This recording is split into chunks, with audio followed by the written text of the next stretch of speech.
90% dos médicos, eles erram um determinado tipo de questão na prova do TIM. E eu vou te mostrar isso porque para que você possa acertar esse tipo de questão. Isso porque eu sei o quanto que é importante para você se tornar endocrinologista. Eu sei como que você se sente hoje. Você sofre o preconceito de outros colegas médicos, né, por estar atuando sem ser especialista. Você é impedido de realizar determinados tipos de tratamento. Você tem dificuldades a atuar dentro da especialidade sem ter o título de especialista, né, sem ser endocrinologista.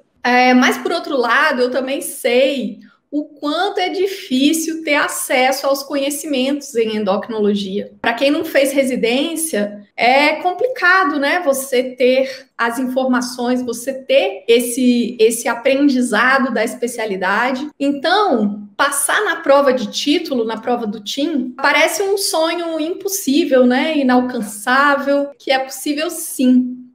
Eu vou te mostrar, então, as questões que a maioria erra na prova de título e eu vou te mostrar qual que é o caminho para que você possa acertar essas questões quando você for se submeter à prova. Então, vamos lá. Prova do TIM 2019, caso clínico abordando a investigação da síndrome de Cushing. Nesse caso aqui é uma mulher de 25 anos, manifestações clínicas suspeitas de Cushing, e aí se faz uma pergunta sobre a investigação inicial. Depois tem outra pergunta na mesma prova de 2019, que é outro caso clínico, também de uma paciente com manifestações clínicas que sugerem síndrome de Cushing, e aí também pergunta sobre investigação diagnóstica, só que nessa questão aqui sobre a investigação diagnóstica um pouco mais avançada. Prova do TIM 2020, mais um caso clínico de uma paciente com sinais e sintomas típicos de síndrome de Cushing, e aí tem a investigação laboratorial inicial,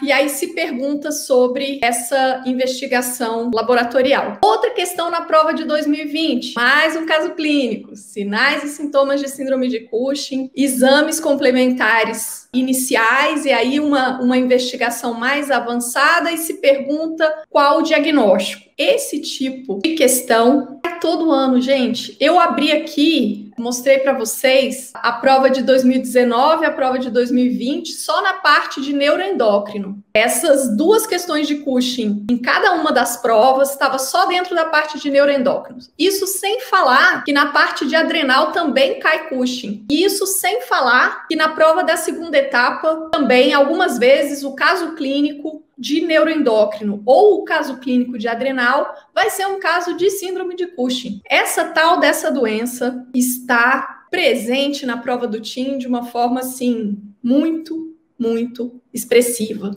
Para você entender por que a síndrome de Cushing ela está sempre presente, né, na prova, por que essa condição é tão perguntada, então eu quero te contar que eu tenho uma paciente, né, que acompanha tá onde eu trabalho há vários anos, e na época da investigação diagnóstica, né, quando ela teve o diagnóstico de síndrome de Cushing, essa paciente, ela usava insulina glargina, chegou a usar 300 unidades de insulina glargina por dia, mais metformina, mais análogo do GLP-1, mais a insulina ultra rápida, e ainda assim as glicemias dela internada no hospital ficavam em torno de 250 a 300. Isso é o impacto, né, que a síndrome de Cushing tem. Essa é uma doença grave, que torna o segmento, né, que torna a possibilidade de redução da expectativa de vida muito grande pela presença de comorbidades e pelo seu agravamento. Então, a síndrome de Cushing é uma doença realmente grave. Por que ela é tão desafiadora? Ela é muito desafiadora porque a gente é cheio de armadilhas durante a investigação. E por ser uma doença rara, então muitas vezes a gente fica sem saber, né, quais os exames que a gente deve solicitar, como que a gente vai fazer a investigação. Então é uma doença que traz muitas dificuldades. E aí, para essa paciente com um quadro de diabetes de muito difícil controle, com uma resistência à insulina gigante, né? Você pode imaginar, paciente internada no hospital usando 300 unidades de insulina glargina, né? E ainda assim, mais os agentes antidiabéticos orais, e ainda assim mantendo níveis glicêmicos bastante elevados. Então, o que a gente pode fazer para ajudar essa paciente? Como que a gente faz para reverter? Olha, nesse contexto, o único caminho é a investigação correta, que vai,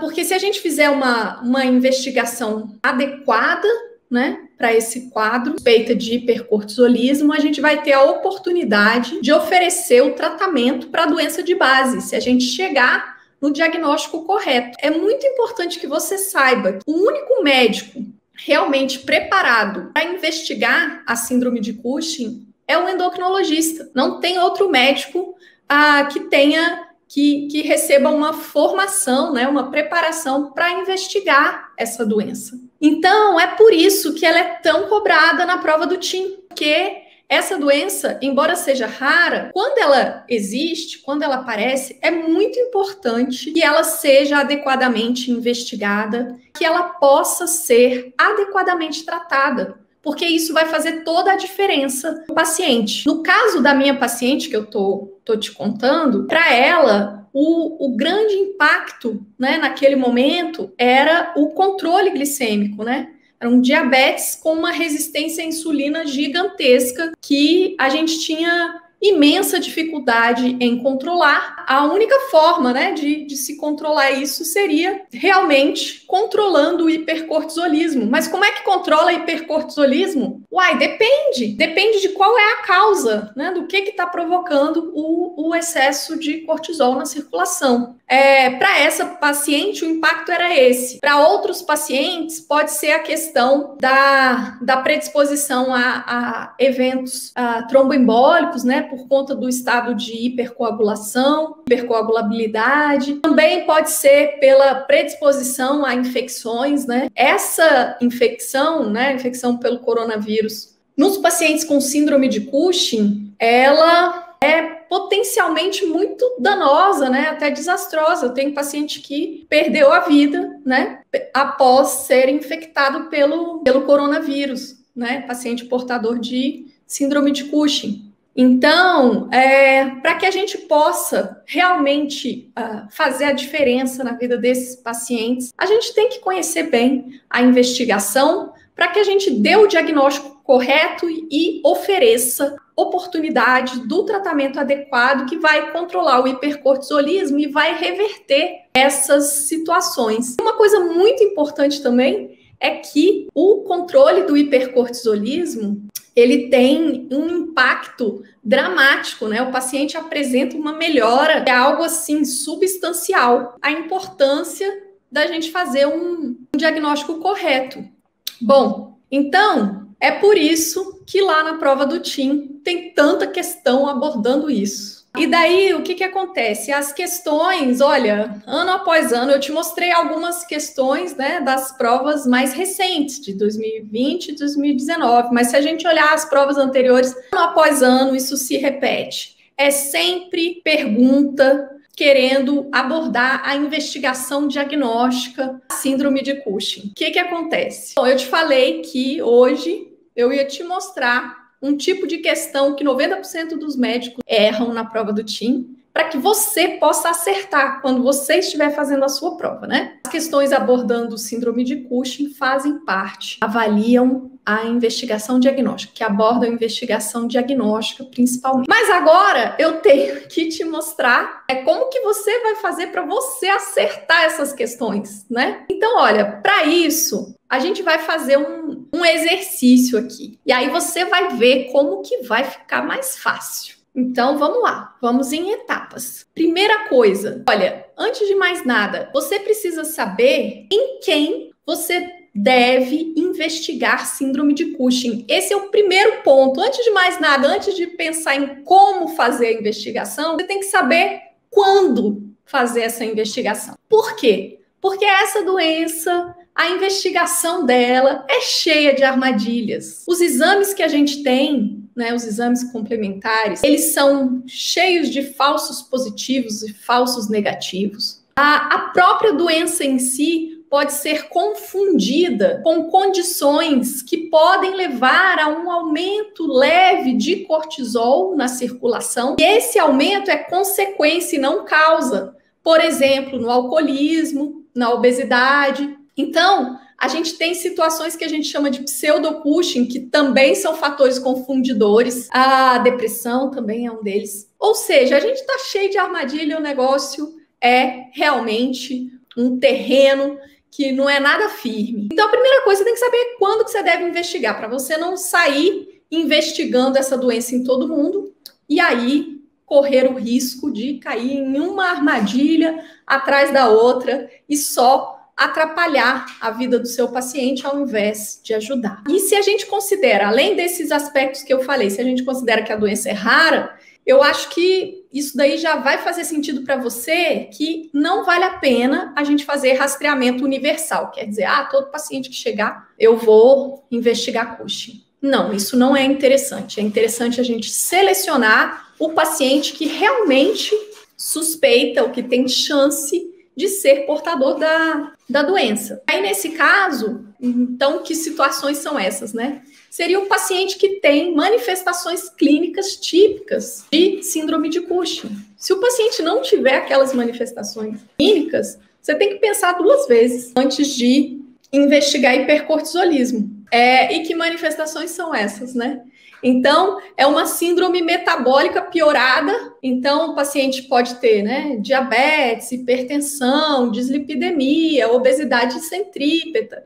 Além disso, né, atrofia da musculatura proximal, além também de estrias violáceas, né, uma fragilidade capilar com equimoses fáceis, a giba dorsal, uma facies cushingoide, né, faces em lua cheia. Enfim, a gente tem um quadro de manifestações clínicas. Algumas dessas manifestações, né, fragilidade capilar com equimoses fáceis, fraqueza muscular proximal, a presença de estrias violáceas, são manifestações, né, osteoporose, são manifestações que são mais características, muito embora a gente não tenha nenhuma manifestação patognomônica. O fato é que aquele paciente que tem uma síndrome metabólica e um algo a mais, né, uma síndrome metabólica parece que pior, assim, pior do que o arroz com feijão que você vê sempre, é o paciente que vai merecer essa investigação. Além disso, a gente tem algumas outras situações, né, em especial o incidentaloma adrenal, que também vai merecer investigação para Cushing.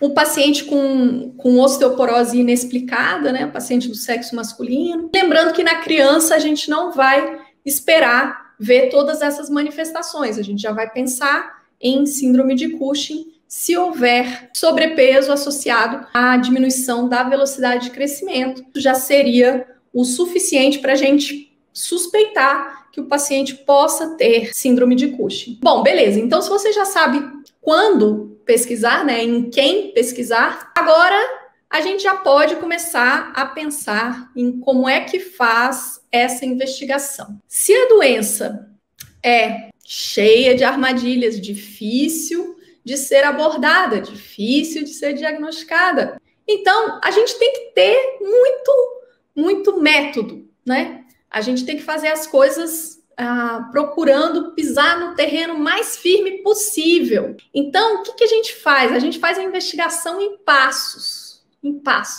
Veja, primeira coisa, você já sabe quem é o paciente que vai merecer passar pela investigação. Segunda coisa, então, se você está com esse paciente na sua frente, como é que você vai investigar? Em etapas. Qual vai ser o primeiro passo? Olha só, vê se faz sentido para você. O uso exógeno de glicocorticoides é a principal causa de síndrome de Cushing, é a causa mais frequente. Então, a gente tem pacientes que usam cronicamente corticoide para tratar sem número de doenças, né? Inúmeras doenças imunológicas, respiratórias, reumatológicas. E aí, esse uso crônico de corticoide pode levar a síndrome de Cushing. Mas uma coisa que é da prática, que é do dia a dia, que você precisa saber, esse uso de glicocorticoides é muito justificável quando você tem uma doença, né, inflamatória, uma doença autoimune, como base para esse paciente, e aí ele está tratando com corticoide aquela doença. No entanto, a gente tem muito constantemente, então isso não é raro, a gente tem indivíduos usando corticoide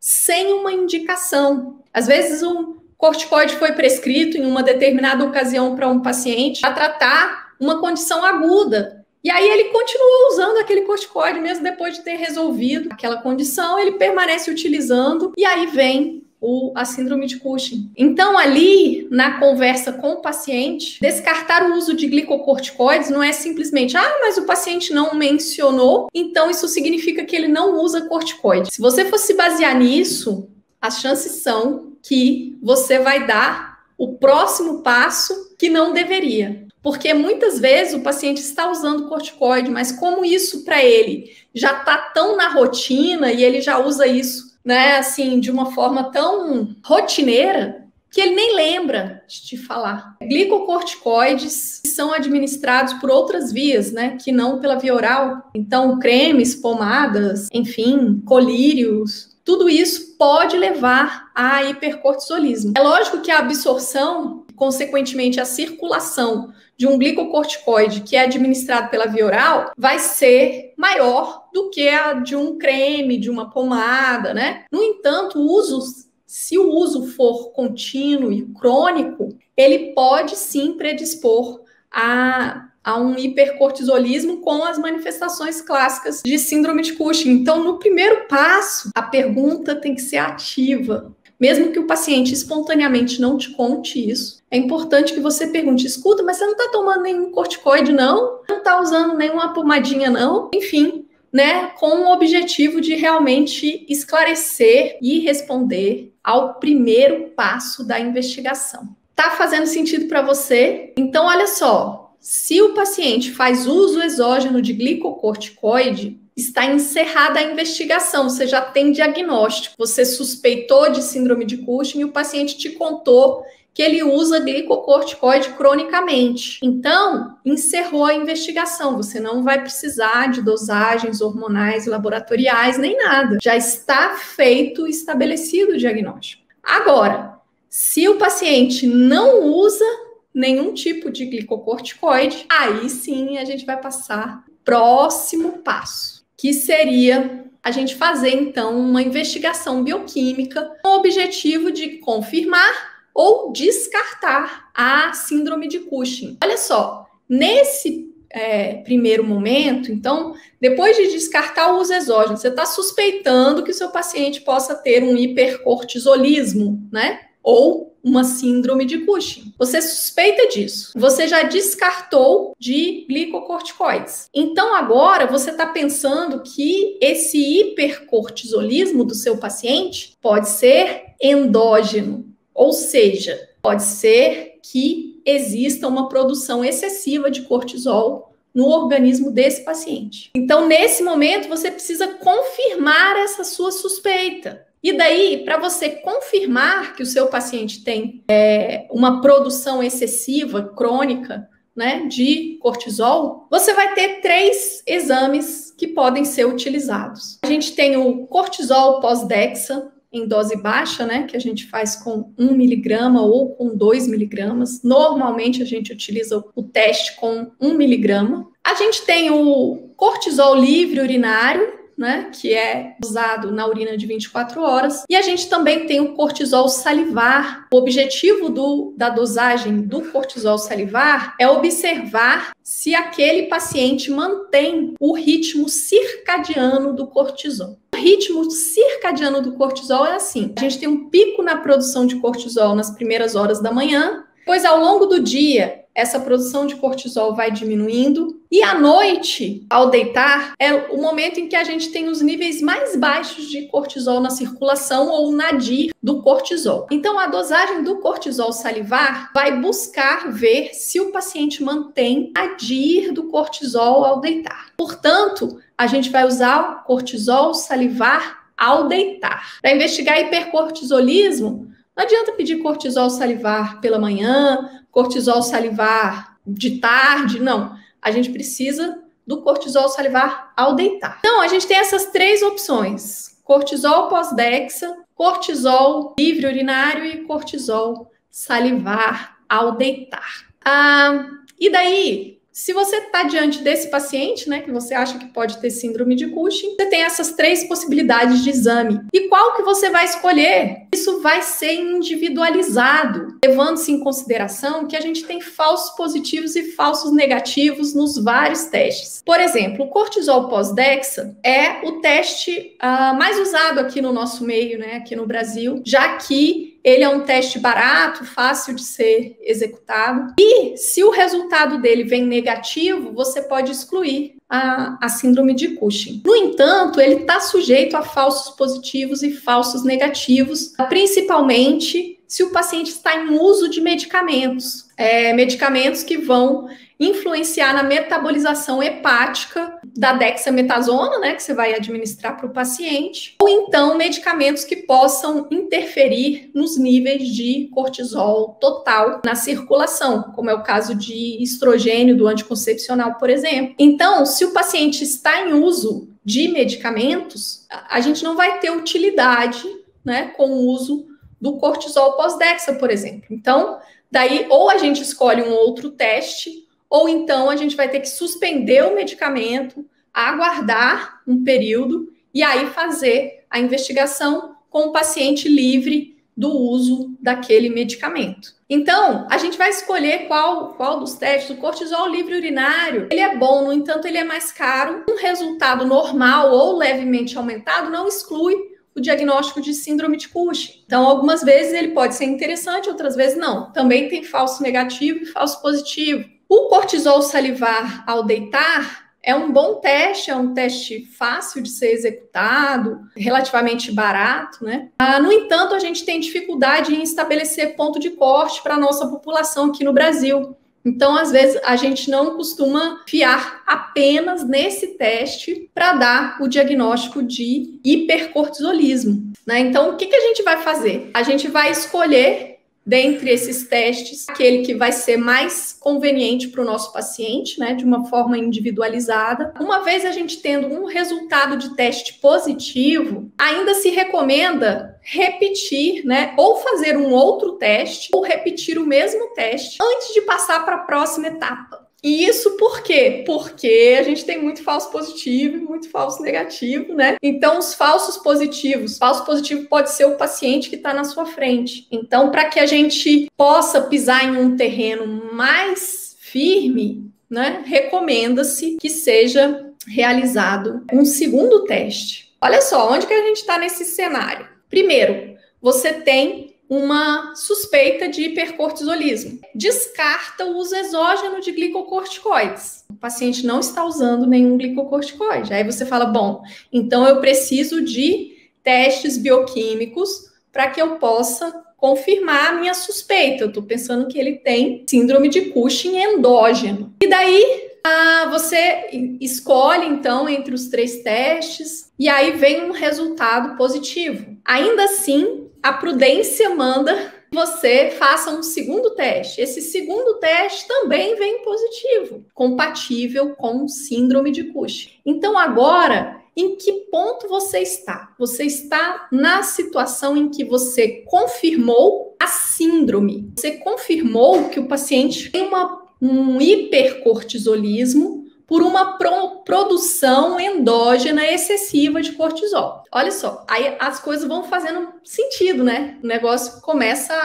a clarear. Aí você fala, muito bem. Bom, eu já tenho o diagnóstico, eu tenho a informação de que o meu paciente tem hipercortisolismo. Mas da onde que está vindo essa produção excessiva de cortisol? Será que é a própria adrenal que está produzindo cortisol em excesso? Será que tem um adenoma? Será que tem uma hiperplasia? Será que é uma produção excessiva de ACTH? Será que tem um adenoma na hipófise? Ou será que tem uma fonte ectópica de produção de ACTH? Eu ainda não tenho essas respostas. Tudo que eu sei é que o meu paciente produz cortisol em excesso. E aí, então, qual é a próxima etapa, né, para eu esclarecer realmente o que o paciente tem? Bom, a próxima etapa vai ser realizar a dosagem de ACTH. Por quê? Porque a dosagem de ACTH vai ser um divisor de águas que vai me dizer o seguinte: se a fonte do problema é na adrenal, é uma produção autônoma de cortisol pela adrenal, e com isso a hipófise, que é normal,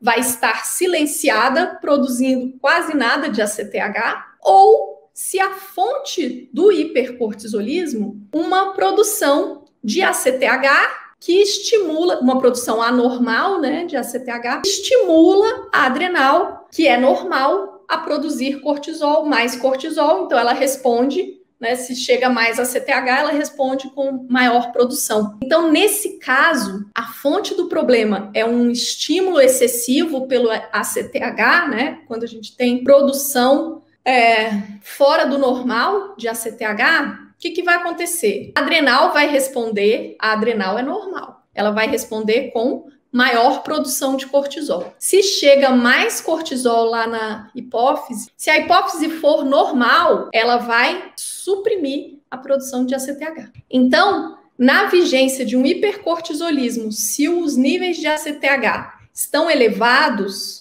nos mostra a origem do problema está em produção excessiva de ACTH. Da mesma forma, olha só, da mesma forma, se os níveis de ACTH estiverem dentro da faixa normal, isso também nos indica a fonte da doença, né? Que a causa da doença é realmente uma produção de ACTH inadequada. Porque se a produção de ACTH fosse normal, a hipófise fosse normal, a gente teria um ACTH baixinho. Então, se o ACTH está dentro do intervalo da referência, isso é inapropriado. Então, a nossa conclusão é de que a doença é por produção excessiva de ACTH. Então, quando a gente faz a dosagem de ACTH, a gente dá mais um passo. O ACTH veio suprimido, ele veio indetectável, ele veio abaixo do limite inferior da referência. Isso nos mostra que o paciente tem síndrome de Cushing, doença nas adrenais. E aí a gente vai partir para o exame de imagem, né, para identificar se tem um adenoma na adrenal ou se tem hiperplasia,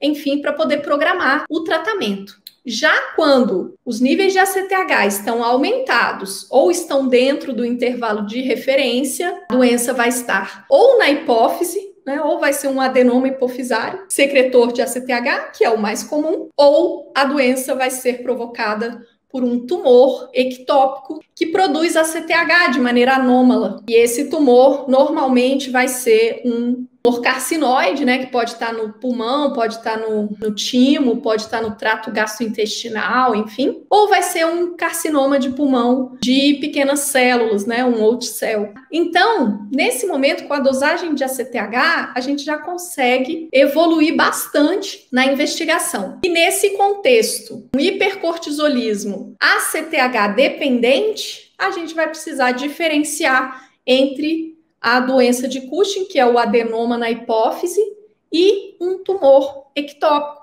que é mais raro, mas que também é possível. Então, olha só como que a coisa vai fazendo sentido. Se a gente vai raciocinando, se a gente vai seguindo uma linha de raciocínio, as coisas vão fazendo sentido.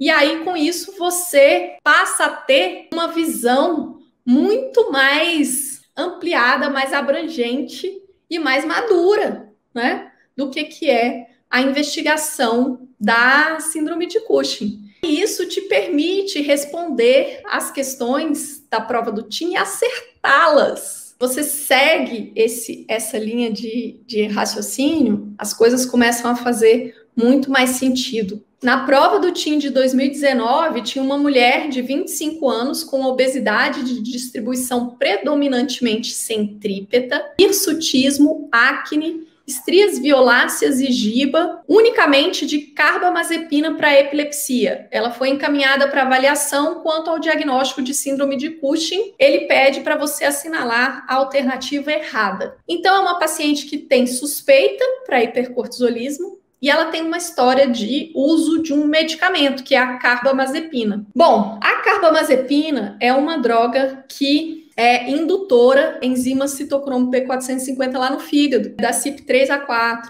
E aí, o que acontece? Indivíduos que usam a carbamazepina, uma vez que recebam a dexametasona para fazer teste de supressão, né, para investigar hipercortisolismo. O que vai acontecer? Essa dexametasona, ela vai ser metabolizada mais rápido, né? Ela vai ser rapidamente metabolizada na primeira passagem pelo fígado. E com isso, a gente vai ter pouca inibição lá na hipófise, porque vai chegar pouca dexametasona para inibir o ACTH. Então, a gente pode ter um resultado falso positivo no cortisol pós-dexa. E era isso que você precisava saber para responder essa questão. Porque daí, a letra A diz que o uso de glicocorticoides exógenos deve ser questionado e afastado na história clínica da paciente. Acho que não tem dúvida, né, de que isso vai ser importante. A letra B diz que a dosagem de cortisol às 8 da manhã, após o uso de 1 miligrama de dexametasona às 23 horas no dia anterior, que seria o teste de supressão, né,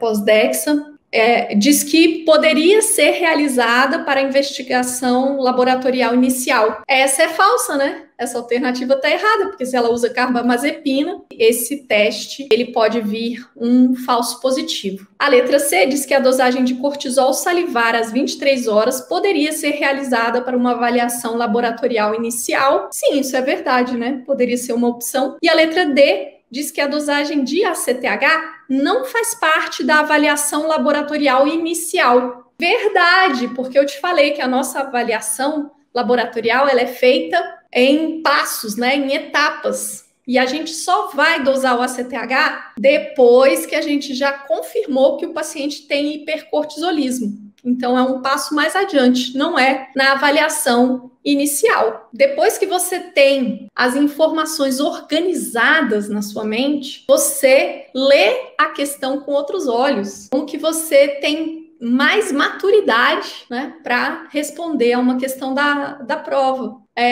Eu hoje te mostrei como que você adquire essa maturidade para responder um tipo de questão que a maioria, 90% dos candidatos, isso para quê? Para você acertar, para você ver que é possível acertar e que é possível, sim, né, fazer essa prova, sair com o título de especialista na mão.